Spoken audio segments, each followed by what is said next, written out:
નમસ્કાર મિત્રો, દેશ અને દુનિયાના સુપરફાસ્ટ સમાચારમાં તમારું સ્વાગત છે। સૌથી મોટા સમાચાર સામે આવી રહ્યા છે દીવથી।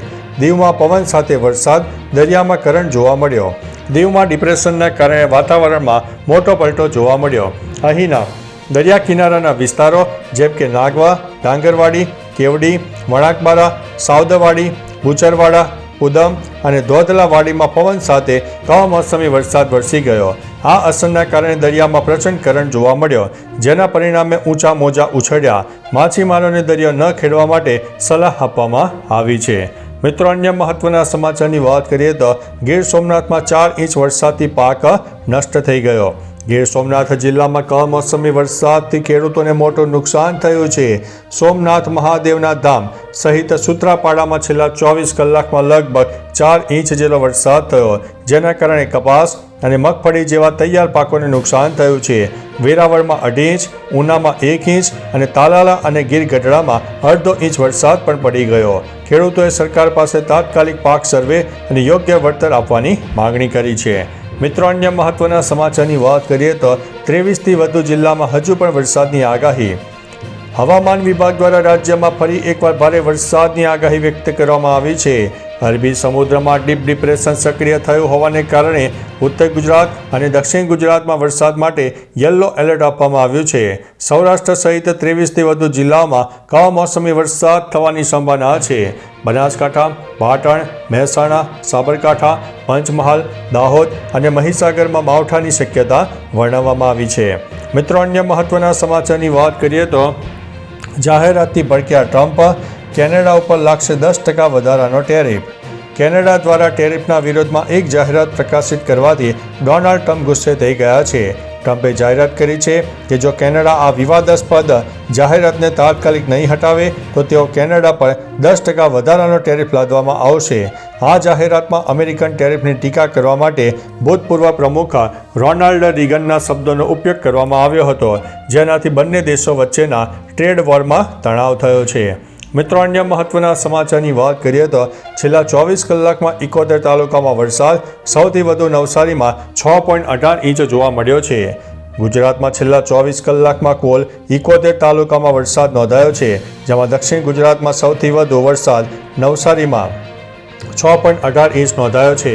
આ ઉપરાંત વલસાડના ઉમરગામમાં 3.66, ગીર સોમનાથના સૂત્રાપાડામાં 3.54, નવસારીના ખેરગામમાં 2.87 ઇંચ વરસાદ પડ્યો છે। દક્ષિણ ગુજરાતના અન્ય વિસ્તારો જેવા કે જલાલપોર, કપરાડા, વલસાડ અને સુરતમાં પણ નોંધપાત્ર વરસાદ જોવા મળ્યો છે। મિત્રો, અન્ય મહત્વના સમાચારની વાત કરીએ તો પૂર્વ મંત્રી સહિત 11 નેતાઓ સસ્પેન્ડ। બિહાર વિધાનસભા ચૂંટણી પહેલા સીએમ નીતિશ કુમારની પાર્ટી જેડીયુએ એક પક્ષ વિરોધી પ્રવૃત્તિઓ બદલ મોટો નિર્ણય લીધો છે। પાર્ટીએ પૂર્વ મંત્રી અને જમાલપુરના ધારાસભ્ય શૈલેષ કુમાર સહિત કુલ 11 નેતાઓને પાર્ટીના પ્રાથમિક સભ્યપદમાંથી તાત્કાલિક અસરથી સસ્પેન્ડ કર્યા છે। પક્ષના પ્રદેશ મહાસચિવ દ્વારા જાહેર કરાયેલા પત્રમાં જણાવવામાં આવ્યું છે કે આ નેતાઓની વિચારધારા પક્ષના સિદ્ધાંતોથી વિપરીત હતી, જે આ કડક પગલું લઈ લેવામાં આવ્યું છે। મિત્રો, અન્ય મહત્વના સમાચારની વાત કરીએ તો સફાઈ ન કરવા બદલ પતિ પર હુમલો અને પત્નીની અમેરિકામાં ધરપકડ। નોર્થ કેરોલાઇનામાં શાર્લોટમાં 44 વર્ષીય ભારતીય મૂળની મહિલા ચંદ્રપ્રભા સિંહની તેના પતિ અરવિંદ પર હુમલો કરવાના આરોપસર ધરપકડ કરાઈ છે। સહાયક શિક્ષક ચંદ્રપ્રભાએ ઘરની સફાઈ ન કરવા બદલ પતિ પર હુમલો કર્યો, જેના કારણે અરવિંદને ઘણી બધી ઈજાઓ પહોંચી। ચંદ્રપ્રભાએ આ ઘટનાને આકસ્મિક ગણાવી છે।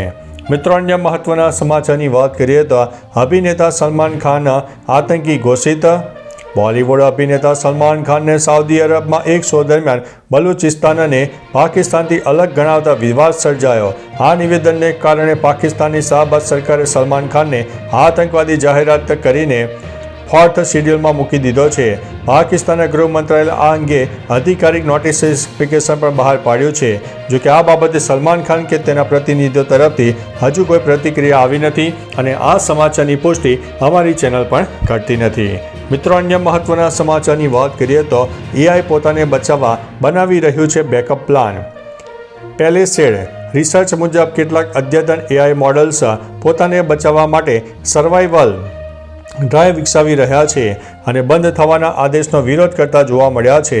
સંશોધનમાં ગૂગલના જેમિની 2.5, XAIના ગ્રોક 4 અને GPT-03 જેવા ટોચના AI મોડલને બંધ થવાના સ્પષ્ટ આદેશો અપાયા છે. તેમાંથી ગ્રોક 4 અને GPT-03એ શટડાઉન સૂચનાઓને ખરાબ કરવાનો પ્રયાસ કર્યો છે, જે એક સુરક્ષા માટે મોટો સવાલ ઊભો કરે છે. મિત્રો, અન્ય મહત્વના સમાચારની વાત કરીએ તો ગિરનાર રોપવે બંધ. જૂનાગઢમાં ગિરનાર રોપવે ભારે પવનના કારણે પ્રવાસીઓની સુરક્ષા અને સલામતી માટે બંધ રાખવાનો નિર્ણય લેવામાં આવ્યો છે. વહીવટીતંત્ર દ્વારા પ્રવાસીઓને અગવડતાનો સામનો ન કરે તે માટે આ પગલું ભરવામાં આવ્યું છે.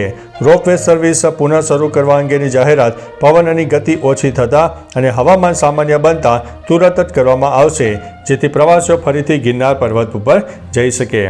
મિત્રો, અન્ય મહત્વના સમાચારની વાત કરીએ તો મારા કહેવાથી ભારતે રશિયન તેલ ખરીદીમાં સંપૂર્ણ કાપ મૂક્યો. ટ્રમ્પે ફરીથી દાવો કર્યો છે કે તેમના કહેવાથી ભારતે રશિયા પાસેથી તેલની ખરીદીમાં કાપ મૂક્યો છે. ટ્રમ્પે કહ્યું છે કે ચીન પણ રશિયન તેલની ખરીદીમાં નોંધપાત્ર ઘટાડો કરી રહ્યું છે. ભારતે તો સંપૂર્ણપણે કાપ મૂક્યો છે. જોકે ભારતે સ્પષ્ટતા કરી છે કે દેશના હિતમાં ઉર્જાની જરૂરિયાતો પૂરી કરવા માટે દરેક પગલું ભરવામાં આવશે. આ નિવેદન એવા સમયે આવ્યો જ્યારે યુએસ દ્વારા રશિયા પર પ્રતિબંધો લગાવવામાં આવ્યા છે. તો ચાલો મિત્રો, ફરીથી દેશ અને દુનિયાના સુપરફાસ્ટ સમાચાર લઈને મળતા રહીશું. ત્યાં સુધી અમને રજા આપશો. નમસ્તે.